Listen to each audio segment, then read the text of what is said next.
तो यहीं पर हम कहते हैं ये भगवद गीता का अध्याय बंद करेंगे आज और अब कहते हैं हम जाएँगे जो कि हम कल डिस्कस कर रहे थे, भीष्म देव के बारे में। हाँ, तो क्योंकि भीष्म पंचक चल रहे हैं तो भीष्म भीष्म देव के बारे में हम थोड़ा-सा ग्लोरीफाई करेंगे और देखते हैं कि आगे क्या होगा।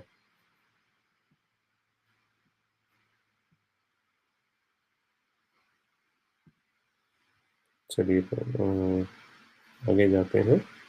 थोड़ा-सा देखते हैं हमने कल क्या पढ़ा था भीष्म देव के बारे में और उसके बाद हम आगे जाएँगे। तो कोई बताना चाहेगा कि हमने कल क्या पढ़ा था भीष्म देव के बारे में?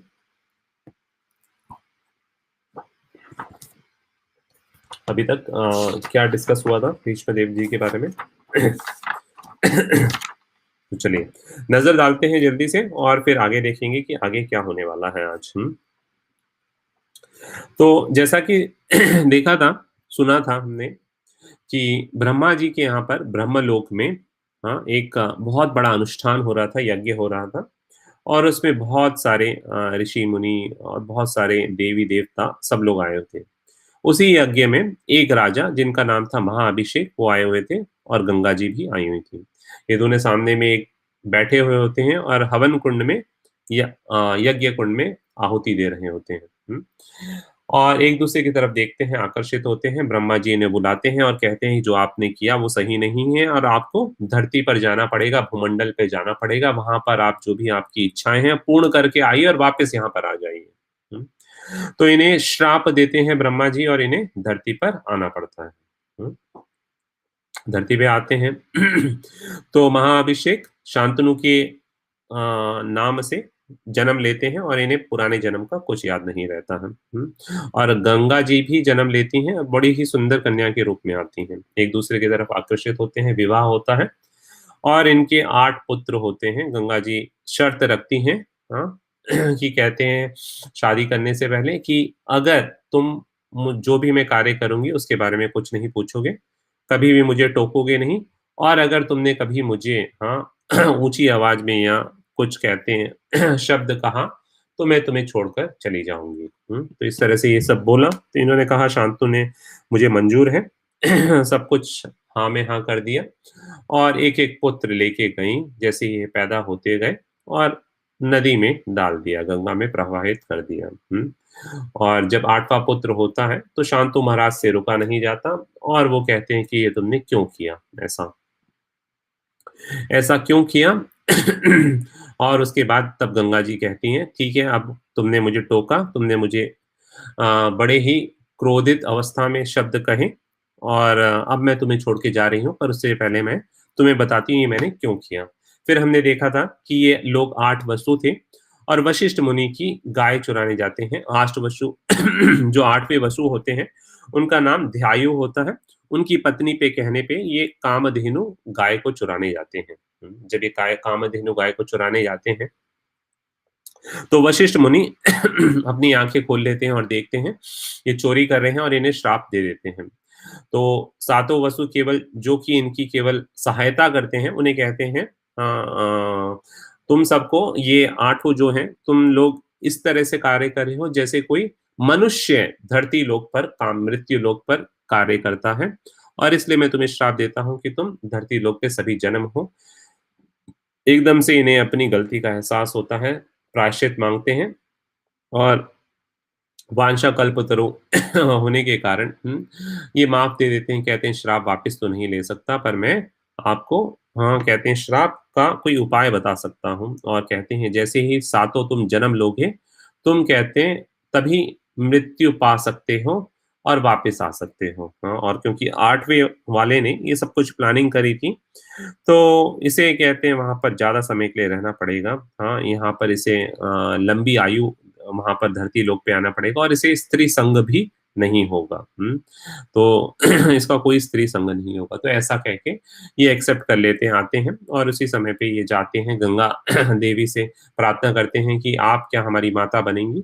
तो गंगा माता इनका आवेदन ये स्वीकार कर लेती हैं और ये 8 वसु जैसे ही इनका जन्म होता है, गंगा में प्रवाह हो जाते हैं और ये वापस आ जाते हैं। पर क्योंकि जो 8वें थे, वो वहीं रह जाते हैं और उसके बाद ये सब सुनने के बाद जो शांतनु कहते हैं गंगा माता को, "आप इसे अपने साथ लेके जाओ, यहाँ ये क्या पढ़ाई करेगा? आप जाके वहाँ पर जाओ, देवताओं से इसे अच्छी शिक्षा दिलाओ।" कहते हैं वहाँ पर कहते हैं ऋषियों से इसे पढ़ाओ, और ये सब करने के बाद यहाँ पर इसे वापस आ जाएगा ये। तो ये वहाँ पर इनका नाम पड़ता है देवव्रत, क्योंकि देवताएँ इन्हें सब कुछ इन्हें सिखाते हैं, तो इनका नाम देवव्रत पड़ता है। एक दिन शांतनु महाराज गंगा के किनारे बैठे हुए होते हैं और बड़े ही शांत होते हैं, गंगा भी बड़े उल्टी दिशा में बह रही होती हैं और बड़ी ही शांत होती हैं। तब देखते हैं कि एक नौजवान युवक अपने तीर से गंगा के प्रवाह का जो मार्ग है उसे परिवर्तित कर देता है। और बड़ा ही एकदम इधर से उधर गायब हो जा रहा है। तो तब गंगा से प्रार्थना करते हैं, पूछते हैं ये कौन है?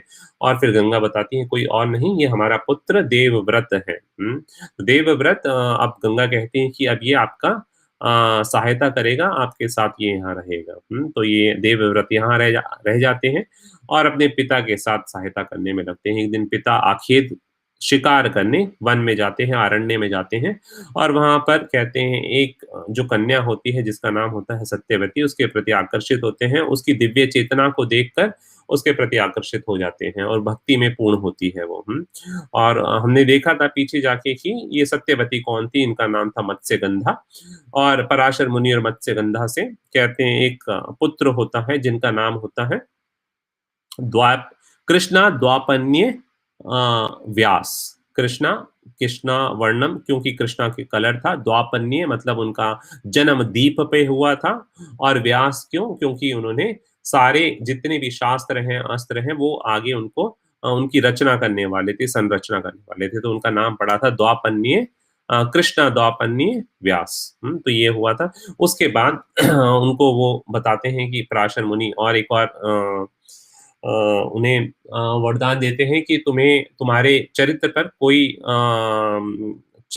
ये नहीं आएगा, धब्बा नहीं आएगा और तुम्हें इसकी चिंता करने की आवश्यकता नहीं है। तुम अभी भी वैसे ही पाक और साफ रहोगी जैसे तुम कहते हैं पुत्र जन्म देने से पहले थी और जैसे ही पुत्र का जन्म होता है, ये पुत्र चले जाते हैं वन में और तपस्या करने के लिए। और उसके बाद ये वही सत्यवती हैं जो मत्स्यगंधा थी। तो अभी जब ये सत्यवती पूछती हैं, ये शांतनु पूछते हैं कि कहते हैं, "क्या तुम्हारी कोई कंडीशन है? क्या तुम्हारी कोई ऐसी कोई कंडीशन है जिससे शादी करने से पहले कोई तुम्हारे वो है?" तो ये बोलते हैं कि कोई कंडीशन नहीं है, बस तुम्हें मेरे पिता से बात करनी होगी।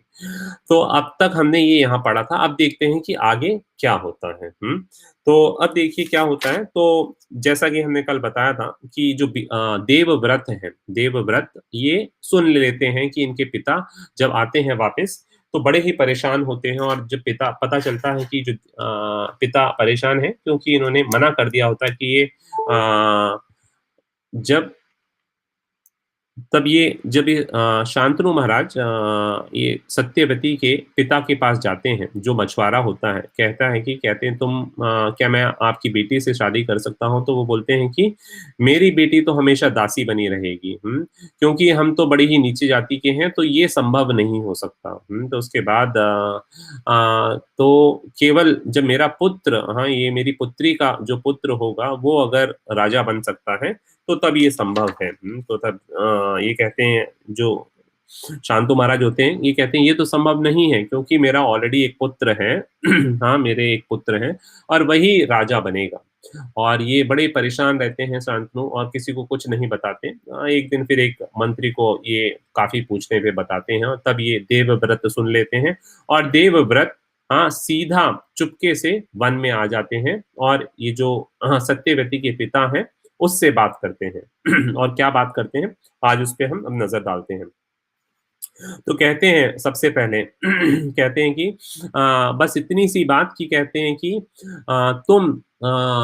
कि तुम्हारा जो सत्यवती का पुत्र है वो राजा बनेगा, इसमें कोई कोई कोई बड़ी बात नहीं है। तो मैं बोलता हूँ कि मैं कभी भी राजा नहीं बनूँगा। तो ये बोलते हैं कि इससे प्रॉब्लम सॉल्व नहीं हो जाती। अगर तुम राजा नहीं बनोगे, पर अब तुम शादी करोगे और कहते हैं जो सत्यवती है उसका भी विवाह तुम्हारे पिता से हो रहा है, तो तुम्हारे जो बच्चे हैं और जो वो बड़े होंगे और जो कहते हैं सत्यवती के बच्चे जो होंगे वो साथ में बड़े होंगे और जो सबसे बड़ा होता है वही राज्य पे आएगा। तो अगर तुम राजा नहीं बनोगे दैट्स ओके, पर जो तुम्हारे बच्चे हैं वो तो राजा बन जाएँगे। हाँ, तो भीष्म कहते हैं ये बात तो सही कह रहा है। तो अभी जो सत्यवती के पिता थे, बड़े ही होशियार थे। एकदम पूरा लॉजिकल बात करने में लगे हुए थे। तो अब ये यहाँ पर क्या कहते हैं यहाँ पर भीष्म देव जो कहते हैं कि ठीक है, तो मैं किसी से शादी भी नहीं करूँगा, ब्रह्मचारी रहूँगा। तो एकदम ये जो है ब्रह्मचारी एक क्षत्रिय हाँ, कैसा ऐसा बोलेगा कि मैं ब्रह्मचारी रहूँगा, ये बहुत बड़ी बात होती है। हाँ, एकदम एक क्षत्रिय को एक जो राजा का वो हो, ये ऐसा ब्रह्मचारी रहना ये कोई छोटी बात नहीं है, एकदम बहुत टेरिफिक एकदम बहुत स्ट्रॉन्ग बात है ना। तो इसने कहा कि मैं शादी नहीं करूँगा भीष्म ये देवव्रत ने और कहते हैं मैं ब्रह्मचारी रहूँगा, नैष्ठिक ब्रह्मचारी रहूँगा और मैं ये भी वो करता हूँ तो ये कहते हैं कि इससे मुझे क्या लाभ होगा, इससे मेरे बच्चों को क्या लाभ होगा। उससे फिर ये बोलते हैं कि मैं ये भी प्रतिज्ञा करता हूँ कि हमेशा हाँ, मैं कहते हैं इस राज्य की सेवा करूँगा। जो भी इस सिंहासन पर बैठेगा और जो इस पे रहेगा, जो आपका पुत्र रहेगा, उसकी मैं सेवा में तत्पर रहूँगा। तो ये बोलते हैं जब, इस तरह से बोलते हैं तो सभी लोग जितने भी देवी-देवता होते हैं सब एकदम से बोलना शुरू कर देते हैं भीष्म, भीष्म, भीष्म। भीष्म का मतलब है कि बड़ी ही भीषण प्रतिज्ञा करी है और ऊपर से फूल बरसाना शुरू कर देते हैं इन पे ना। तो इनका नाम हो जाता है देवव्रत से क्या पड़ जाता है भीष्म देव। तो देखिए क्या 3 ये लेते हैं, कहते हैं कि तुम्हारा जो पुत्र है मतलब सत्यवती और जो शांतनु का जो पुत्र होगा वो राजा बनेगा। ये वचन भी देता हूँ कि मैं हमेशा कभी भी मैं शादी नहीं करूँगा, ब्रह्मचारी रहूँगा और हमेशा कहते हैं हेल्प करूँगा, प्रोटेक्ट करूँगा और मार्गदर्शन करूँगा। किसका? जो राजा बनेगा यहाँ पर, जो इनका पुत्र होगा। तो उनकी सहायता करूँगा, उनकी रक्षा करूँगा और उनका मार्गदर्शन करूँगा। ये तीनों चीज़ें बोलते हैं और इसके बाद जितने भी देवी-देवता होते हैं, सब कहते हैं इनके ऊपर फूल बरसाना शुरू कर देते हैं और इनको नाम देते हैं भीष्म। तो ये देवव्रत से क्या बन जाते हैं? भीष्म देव। तो अब तक ये देखिए इनका नाम कैसे पड़ा, ये हमने समझा। अब देखते हैं आगे क्या होता है। अब शांतनु का विवाह हो जाता है। अब शांतनु कहते हैं देखिए पिता यहाँ पर हैं और यहाँ पर पुत्र हैं। अभी पिता एकदम इतने हैप्पी खुश हो जाते हैं तो ऐसा वरदान दे देते हैं, कहते हैं कि तुम्हें मैं इच्छा मृत्यु का वरदान देता हूँ। जब तुम्हें मृत्यु छू नहीं पाएगी, जब तुम चाहोगे तब तुम मरोगे। जब तुम चाहोगे तब ये तुम अपना शरीर छोड़ोगे। तो शांतनु इन्हें इच्छा मृत्यु का वरदान देते हैं अपने बेटे को देवव्रत को, जो अब भीष्म देव कहलाते हैं। अब शांतनु का विवाह हो जाता है सत्यवती से। अब सत्यवती से विवाह हो जाता है तो इनके होते हैं 2 पुत्र। तो अब ध्यान से सुनिए, अब आगे की कथा सुनते हैं भीष्मदेव के बारे में। तो 2 पुत्रों का नाम होता है चित्रांगदा और विचित्रवीर्य। क्या नाम है? उसे दोहराएगा कोई उसे? चित्रांगदा और विचित्रवीर्य। तो चित्रांगदा अब ये बड़े होते हैं तो इनको भीष्मदेव इनको युद्ध कौशल सिखाते हैं, इनका पूरा संरक्षण करते हैं। कैसे इन्हें पहनना है, कैसे वस्त्र पहनने हैं, कैसे युद्ध करना है, कैसे बाहर जाना है, पूरा इनके इसको ट्रेन करना शुरू कर देते हैं। इनकी पूरी सब कुछ बताना शुरू कर देते हैं। इतना ही नहीं, फिर अब इनकी शादी करने के लिए इनके लिए जो वधू है उनको ढूँढना भी शुरू करते हैं। कौन ढूँढ रहा है ये सब? भीष्मदेव। तो भीष्मदेव शांतनु के पुत्र हैं। अब और इनके एक भाई भी हैं, कौन है? जो व्यासदेव हैं। और अब ये कहते हैं अब इनके जो पुत्र हैं सत्यवती के सत्यवती के अभी 3 पुत्र हो गए हैं। एक तो हो गए चित्रांगदा, दूसरा विचित्रवीर्य और जो पहला पुत्र था पराशर मुनि से, वो हो गया कि कहते हैं व्यासदेव। अब ये कहते हैं किनके स्वयंवर की बात कर रहे हैं? चित्रांगदा और विचित्रवीर्य। तो स्वयंवर रचाया था काशीराज ने। काशीराज एक राजा थे, उन्होंने स्वयंवर रचाया था। उनकी 3 पुत्रियां थी। उनकी पुत्रियां थी अंबा, अंबिका और अंबालिका। कि क्या नाम था? अंबा, अंबिका और अंबालिका। तो ये जाते हैं, कौन जाते हैं? भीष्म देव जाते हैं, स्वयंवर में जाते हैं और वहाँ सभी राजाओं से, हाँ, युद्ध करते हैं, सबसे जीत लेते हैं। देखिए पहले क्या होता था वहाँ पर इस तरह का स्वयंवर होता, स्वयंवर में युद्ध करना पड़ता था और सभी जो जीत जाता था वो कन्या से वर कर सकता था। तो अब ये यहाँ पर तीनों को उनका अपहरण कर कर लेके आ जाते हैं। अपहरण करके लेके आते हैं, तो जो अम्बा है, वो इन्हें रथ पर बोलती है कि देखिए मैं ऑलरेडी किसी और से प्यार करती हूँ, जो सलवा किंग हैं, जो सलवा राजा हैं, उनसे मैं प्यार करती हूँ, तो आप मुझे जाने दो। हाँ, देखिए ये कहीं मैत्रीपूर्ण नहीं होगा कि मैं किसी और से विवाह करूँ। तो ये कहते हैं ठीक है तुम चली जाओ। तो अम्बा जो हैं जो तीनों बहनें में से एक थी वो वापस जाती हैं और वो जाती हैं सलवा के पास। सलवा कहते हैं कि भीष्मदेव ने तुम्हारा हाथ पकड़ा, हाँ, सभी सभा के सामने तुम्हें पकड़ के ले गए, तो मैं तुम्हें अपना नहीं सकता, तो तुम वापस भीष्मदेव के पास जाओ। अब ये भीष्मदेव के पास आती हैं और भीष्मदेव कहते हैं मैं तो नैस्तिक ब्रह्मचारी हूँ, मैं तुम्हें कैसे अपनाऊंगा? हाँ, तो मैं तुम्हारी सहायता नहीं कर सकता। तो ये कहती है कि नहीं तुम्हें तो विवाह करना पड़ेगा। कहते हैं नहीं मैं तो ब्रह्मचारी हूँ, मैं विवाह नहीं करूंगा तुमसे। तो ये जो अम्बा है फिर इनके गुरु के पास जाती हैं। इनके गुरु कौन है? परशुराम। तो परशुराम के पास जाके ये पहले तपस्या करती हैं, उन्हें प्रसन्न करती हैं, क्योंकि गुरु को हमने प्रसन्न कर दिया तो अपने आप ही कृपा मिल जाएगी। तो गुरु के पास जाते हैं, गुरु के पास जाती हैं ये परशुराम के पास। परशुराम बोलते हैं इन्हें कि ठीक है चिंता मत करो, मैं भीष्मदेव को बोलूँगा वो तुमसे विवाह कर लेंगे। तो ये भीष्मदेव के पास जाते हैं और कहते हैं कि देखिए ऐसा-ऐसा है और तुम इससे विवाह कर लो। तो इन्होंने कहा गुरुदेव मैं आपकी बहुत वो करता हूँ, पर एक चीज़ है जो कि मैं नहीं कर सकता, मैं तो नैस्तिक ब्रह्मचारी का मैंने वो ले रखा है प्रण, तो मैं इनसे विवाह नहीं कर सकता। वो कहते हैं कि ये मेरा आदेश है। तो कहते हैं कि देखिए शास्त्रों में सब चीज़ गुरु की माननी है, पर एक चीज़ है जिसे हम मना कर सकते हैं, वो विवाह है। तो विवाह हम मना कर सकते हैं, जो गुरु बोलता है उसको हम मना कर सकते हैं। तो ये कहते हैं कि अगर तुम ये नहीं मानते हो तो तुम्हें मुझसे युद्ध करना पड़ेगा। तो वो कहते हैं भीष्मदेव जैसी आपकी आज्ञा, तो मैं आपसे युद्ध करूँगा। तो देखिए इनमें भीषण युद्ध शुरू हो जाता है। एक दूसरे पे चक्र डालते हैं ये और जितना भी देखिए परशुराम ने ही सब कुछ सिखाया था भीष्मदेव को, तो इन्हें सब कुछ पता है कैसे करना है। तो ये युद्ध जो भीष्मदेव और परशुराम के बीच में चलता है, महाभारत से भी भीषण होता है। महाभारत का युद्ध 18 दिन चलता है और ये भीष्मदेव का जो युद्ध है देखिए शायद से महाभारत का 21 दिन चलता है, 21 या 18 दिन। जो भीष्म देव के साथ ये जो युद्ध है, ये 23 दिन चलता है। 23 दिन ये युद्ध चलता है दोनों के बीच में और 23वें दिन हाँ, देखिए जो भीष्म देव होते हैं एक अस्त्र होता है जो भगवान शिव ने दिया होता है ना पशु हाँ, उस अस्त्र का नाम होता है देखिए पशुपा पशुपास्त्र। हुँ?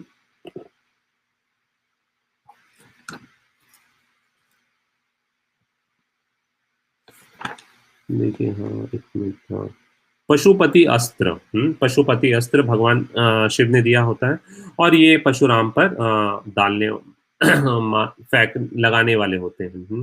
तभी जितने भी देवता होते हैं प्रकट होते हैं और भीष्म देव को बोलते हैं देखिए तुम्हारे गुरु हैं और ये इसका अस्त्र का यूज मत करो। और उसी तरह भीष्म देव तब मान जाते हैं और ये अस्त्र नहीं छोड़ते और उसी तरह भीष्म जितने देवता होते हैं जाते हैं परशुराम के पास और उन्हें भी कहते हैं कि देखो कि ये युद्ध मत करो। तो ये कहते हैं कि देखो, मैं इससे युद्ध तभी नहीं करूँगा या तो ये युद्ध छोड़कर चला जाए या ये मेरी बात मान ले। हाँ, मैं यहाँ से हटने वाला नहीं हूँ। तो परशुराम ऐसे बोलते हैं तो भीष्म देव ये बात मान लेते हैं और युद्ध छोड़कर वहाँ से चले जाते हैं।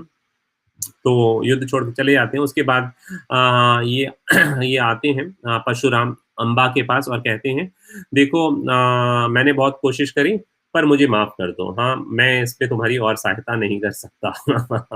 तो देखिए परशुराम जी भी कहते हैं भीष्म देव के सामने कहते हैं हार गए और अम्बा को ऐसा कहा। तो अम्बा और क्रोधित हो गई। उसने कहा कि मैं इन गुरु के पास आई, तपस्या करी और उसके बाद यहाँ मुझे कोई सहायता नहीं मिली। तब ये भगवान शंकर की पूजा करना शुरू कर देती हैं। भगवान शंकर की तपस्या करती है, भगवान शंकर से प्रसन्न होते हैं, प्रकट होते हैं और उनसे बोलती है कि मुझे कहते हैं भीष्म देव को मारना है। तो ये कहते हैं कि तुम भीष्म देव की मृत्यु का कारण बनोगे अगले जन्म में। तो और ये तपस्या कर कर ये अपनी आहुति उसमें दे देती हैं अम्बा, अग्नि में। और जब अगला जन्म जब होता है तो ये शिखंडी बनती हैं। उसी तरफ जो राजा थे द्रुपद द्रुपद राजा तपस्या करते हैं, यज्ञ करते हैं और उसमें द्रुपद में जो इनकी पत्नी और ये राजा होते हैं ये पुत्र के लिए भगवान शिव की आराधना करते हैं। भगवान शंकर कहते हैं कि कहते हैं तुम्हें पुत्र होगा और ये लोग सोचते हैं तो जब जन्म होता है तो इनका जो जन्म होता है इनका पुत्री का रूप में जन्म होता है। तो जो अम्बा होती हैं ये अम्बा शिखंडी के रूप में जन्म होती हैं, पर इनकी जो द्रुपद की पत्नी होती है वो कहती है कि भगवान शंकर ने कहा है कि पुत्र होगा तो पुत्र ही होना चाहिए। हाँ, तो अभी जो इनको ये पुत्री के रूप में हुए होते हैं शिखंडी, पर इनको जो कपड़े हैं वो लड़के के पहनाना शुरू कर देते हैं और सब जगह बोल देते हैं कि लड़का हुआ है, लड़का हुआ है। पुत्र हुआ है, जबकि हुई थी पुत्री।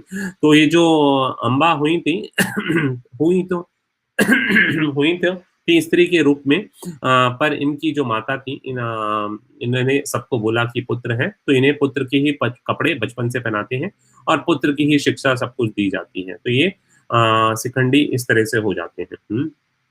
तो देखिए ये यहाँ पर कहानी हो गई। अब हुआ क्या, जो अंबिका और अंबालिका थी उनका क्या हुआ। तो अब देखिए चित्रांगदा के बारे में सुनते हैं। चित्रांगदा के साथ क्या हुआ था। चित्रांगदा शांतनु के पुत्र थे और विचित्र वीर्या। तो चित्रांगदा युद्ध का शिकार करने जाते हैं वन में और जब जाते हैं तो वहां पर इनकी मृत्यु हो जाती है। मृत्यु कैसे होती है, चित्रांगदा की जो चित्रांगदा आप सुनेंगे तो एक गंधर्व भी हैं। तो एक गंधर्व इन्हें मिलते हैं जिनका नाम चित्रांगदा ही होता है और वो मिलते हैं और वो कहते हैं कि तुम मेरा नाम कैसे रख सकते हो, तुम तो गंधर्व भी नहीं हो, मनुष्य हो, और तुम्हारा नाम चित्रांगदा किसने रख दिया। मैं हूँ चित्रांगदा। हाँ, ऐसे कभी कभी होते हैं, दो व्यक्तियों के समान नाम होते हैं। हाँ, कि आपका नाम भी यही है, ये मेरा नाम भी यही है। हाँ, तो ये देखिए नाम में क्या रखा है, कभी कभी हम बोलते हैं। पर देखिए जो गंधर्व चित्रांगदा था इस चित्रांगदा को मार देता है। और कहता है कि तुम मेरा नाम कैसे रख सकते हो, नाम के रूप में ऊपर ही गंधर्व मार देते हैं। और जो विचित्र वीर्य थे थोड़े समय के बाद उनकी भी मृत्यु हो जाती है। वो बीमार पड़ते हैं, कुछ होता है और वो मृत्यु हो जाती है। अब ये जो सत्यवती थी परेशान हो जाती हैं, कहती हैं कि अब ये जो पूरा साम्राज्य है, ये जो कुल है आगे कैसे चलेगा। जो इनके दो पुत्र थे कहते हैं चित्रांगदा और विचित्र वीर्या, दोनों मर जाते हैं, ये भी नहीं बचते। अभी सत्यवती फिर से अब ये भीष्म देव के पास आती हैं और भीष्म देव को बोलती हैं कि अभी देखो ये ऐसा ऐसा हुआ, ये भी मेरे जो पुत्र थे ये भी मर गए, तुम भी ब्रह्मचारी हो, अब करें क्या करें, अभी आगे कैसे हैं। और ये भीष्म देव यहाँ अंबिका और अंबालिका को भी पकड़ के लेके आ गए थे शादी करने के लिए। अभी उनका क्या करें, और अम्बा ने अम्बा से ये इन्होंने तो नैस्तिक ब्रह्मचारी का वो ले रखा। तो देखिए कितनी कॉम्प्लिकेटेड हो गई है पूरी स्थिति। तो अब ये क्या करते हैं, फिर से अब यहीं पर भीष्म देव उपाय देते हैं। कहते हैं कि आपने कहा था कि आपका एक और पुत्र है, हाँ, सत्यवती को, कि और उन्होंने कहा था जब भी आपको कहते हैं जरूरत हो तो उन्हें याद करना, वो प्रकट हो जाएंगे। तो वो पुत्र कौन है, व्यासदेव जी। तो ये हाँ कहती है, हाँ कहा तो था उन्होंने। तो ये कहते हैं उनका स्मरण कीजिए। तो व्यासदेव जी आ जाते हैं। व्यासदेव जी एकदम लंबे लंबे बाल, धोती पहनी हुई है, एकदम पानी के अंदर से तपस्या करते आए हुए हैं। तो कैसे एकदम स्किन पूरी निकल रही है। तो अब ये कहते हैं ये इन जो दो रानियां रानियां नहीं, जो प्रिंसेस होती हैं, राजकुमारियां होती हैं, अंबिका और अंबालिका, इनको पता चलता है कि देखिए राजकुमार आ रहे हैं। हाँ, तो ये बड़ी ही प्रसन्न होती हैं, कहते हैं कि देखिए हाँ ये हस्तिनापुर के राजकुमार आ रहे हैं और ये इनको देखेंगे, और ये बड़ी ही प्रसन्न होती हैं एकदम। तो एक कमरे में कहते हैं अंबिका होती हैं, दूसरे में कहते हैं अंबालिका होती हैं। तो जब पहले जाते हैं व्यासदेव जी तो इसको जब अंबिका देखती हैं, इनको व्यासदेव जी को, तो अपनी आँखें बंद कर लेती हैं, और आँखें बंद कर लेती हैं और कहती हैं कि अरे! मैं तो सोच रही थी ये राजकुमार होगा, बड़ा ही बलशाली होगा, एकदम बड़ा ही रूपवान होगा, और अपनी आँखें बंद कर लेती हैं। तो ये कहते हैं कि तथास्तु, तुम्हें इसी तरह का पुत्र मिलेगा, जो कहते हैं जिसकी आँखें बंद रहेंगी। तो इनको ऐसा वो दे के चले जाते हैं, वरदान। हाँ, तो अब कहते हैं कि कहाँ है, दूसरी कन्या कहाँ पर है? दूसरे रूम में जाते हैं और देखते हैं, तो अब दूसरे रूम में व्यासदेव जी जाते हैं, और ये जो होती है, जो अम्बालिका होती है, ये व्यासदेव जी को देखती है और एकदम से ही चकरा जाती है और चकरा के बेहोश हो जाती है। तो इन्हें भी वरदान देते हैं कि कहते हैं ठीक है, तुम्हें भी इसी तरह का पुत्र होगा, जो कि कहते हैं कमज़ोर होगा, पेल होगा, पांडु होगा, कि कहते हैं जिसकी तबीयत खराब रहेगी। तो इस तरह से वरदान दे देते हैं, और जो अभी कहते हैं तीसरी कन्या कहाँ है? तुमने कहा था कि 3 कन्याएँ, अभी तीसरी कन्या तो कौन थी? अम्बा थी, वो तो कहते हैं अभी तक मर गई हैं। उन्होंने अपना शरीर भी त्याग दिया। अभी फिर वो एक दासी की जो कन्या होती है, उस कन्या को पकड़ते हैं ये लोग, और कहते हैं तीसरे कमरे में उन्हें बैठा देते हैं। कहते हैं यही कन्या है, और ये जो दासी की जो कन्या होती है, बड़ी ही एकदम इनके पैर छूती है, इनके बड़ा ही प्रणाम करती हैं, और ये व्यासदेव जी बड़े प्रसन्न होते हैं, कहते हैं तुम तो बड़े ही कहते हैं बहुत शिष्टाचारी लगती हो, तुम तो बड़ी सत्यवान लगती हो, और इस तरह से उन्हें देते हैं जो तुम्हारा पुत्र होगा, कि बड़ा ही तुम्हारा पुत्र बड़ा ही बुद्धिमान होगा, तुम्हारा तुम्हारा पुत्र बड़ा ही अच्छा होगा। हाँ, तो वो जो दासी का पुत्र होता है, वो तीसरा पुत्र होता है। अब जो पहला पुत्र जो अंधा होता है, जो होता है, उसका क्या नाम था? धृतराष्ट्र। क्यों? वो अंधे होते हैं बचपन से। जो दूसरे जो पुत्र होते हैं, वो जो पांडु, पांडु का मतलब होता है जिसकी आयु कम हो, जिसका कहते हैं आयु कम हो, जो पेल हो, जिसका शरीर एकदम मुरझाया रहे, उसे पांडु कहते हैं। और जो तीसरा पुत्र जो हुए, वो विदुर हुए। विदुर जो है धर्मराज, जो यमराज हैं, उनका ही रूप है। तो अब ये 3 पुत्र हो जाते हैं। अब इन तीनों पुत्र के बारे में भी कहते हैं बहुत ही इंटरेस्टिंग स्टोरी है। आगे क्या होगा, इसके बारे में हम कल सुनेंगे। अब देखिए ये यहाँ पर सेकंड जनरेशन शुरू हो गई है, और अभी सेकंड जनरेशन को भी सर्व करेंगे, और उसके बाद उसकी जो जनरेशन है उसको भी सर्व करेंगे भीष्मदेव जी। तो सबसे पहले भीष्मदेव जी आते हैं, उनके साथ-साथ के जो है व्यासदेव जी भी हैं, और जो इनके फर्स्ट जनरेशन जो आती है इनके बाद की, वो होती है चित्रांगदा और विचित्रवीर्य, उसको सर्व करते हैं, उनको ट्रेनिंग देते हैं। उनकी मृत्यु हो जाती है, फिर उनकी शादी का भी वो करते हैं। तो उसके बाद फिर कहते हैं किसका जन्म होता है? धृतराष्ट्र का जन्म होता है, पांडु का जन्म होता है और विदुर का जन्म होता है। अब इनको भी ट्रेन करेंगे, इनकी भी रक्षा करेंगे। इसके बाद फिर किसकी रक्षा करेंगे? इनके जो पोते होते हैं, उनकी भी रक्षा करेंगे। तो बताइए, तो हम कभी-कभी बोलते हैं दादा थे, पर दादा नहीं, परदादा थे पांडवों के और कौरवों के, ना? तो उनकी भी संरक्षण करते हैं। तो देखिए कितना भार लेते हैं, कितना सब कुछ तपस्या करते हैं, कितना केवल इनका भाव केवल करने का था, केवल हेल्प करने का, केवल सेवा करने का भाव था। केवल 450 साल, बताया जाता है भगवान की जब भीष्म देव की जो आयु थी जब युद्ध भूमि में थे, तब उनकी आयु 450 साल थी, और ये कोई आश्चर्यचकित करने की बात नहीं थी। द्वापर युग में जो सामान्य आयु हुआ करती थी वो 1000 साल होती थी। पर जैसे-जैसे कलयुग के पास हम आते जा रहे थे, तो आयु जो है वो कम होती जा रही थी। तो ये इसमें ये है। तो देखिए बहुत अच्छा है, इसके बारे में कल मिस मत करिए, कल हम आगे देखेंगे कि आगे क्या होगा। तो यहीं पर हम समाप्त करते हैं, अगर कोई प्रश्न या टिप्पणी है तो उसे ले सकते हैं, नहीं तो हम यहीं पर आज समाप्त करेंगे। हरे कृष्णा,